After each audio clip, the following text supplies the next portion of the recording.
இன்னைக்கு ஒரு mini vlog பார்த்துடலாமா? இன்னைக்கு நம்ம நைட்டு டிஃபன் என்னன்னு பார்த்தீங்கன்னா தோசையும் கொத்தமல்லி சட்னியும் தான் செய்ய போகிறோம்.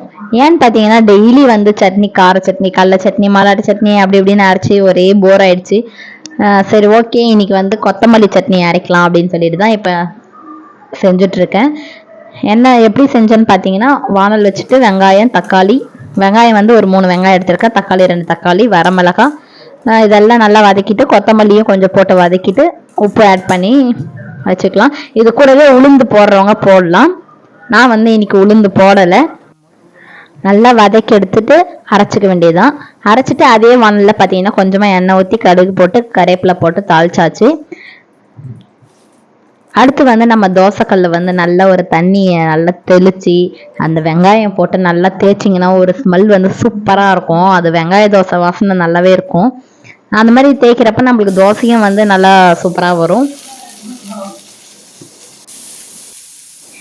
ஏன் வந்து அப்படி சவுண்டு கேட்குதுன்னு பார்த்தீங்கன்னா, நான் வந்து ஒரு கையில் மொபைல் வச்சுட்டு ஒரு கையில் தேய்ச்சிட்டு இருக்கேன். அது கொஞ்சம் பிடிச்சிட்டு தேய்ச்சா கொஞ்சம் அந்த டக்கு டக்குன்னு ஆடாமல் இருந்திருக்கும். நான் மொபைல் வந்து பிடிச்சிட்டே எடுத்ததால கொஞ்சம் ஷேக் ஆகுது. நெக்ஸ்ட் வந்து நான் மாவு ஊற்றும் முதல்ல வந்து ஃபோனை கீழே வச்சுட்டேன். ஒரு தோசை ஊற்றி நல்லா முருகலாக நெய் ஊற்றி நல்லா ரோஸ்ட் மாதிரி எடுத்துக்க போகிறோம்.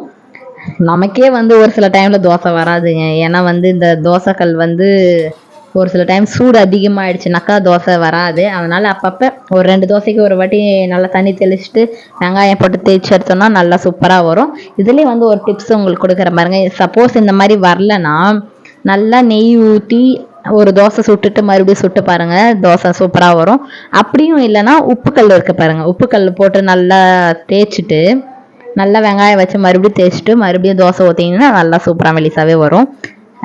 நானே சொல்கிறேன், ஆனால் நானே நிறைய வாட்டி ட்ரை பண்ண மாட்டேன். வரலன்னா பிச்சு இருந்தாலும் அப்படியே தோசை எப்படியா இருந்தாலும் நம்ம பிச்சு தானே சாப்பிட போகிறோம் அப்படின்றதால அப்படியே விட்டுடுவேன். தோசையும் முருகலான தோசையும் கொத்தமல்லி சட்னியும் தான் நம்ம இப்போ செஞ்சுருக்கோம்.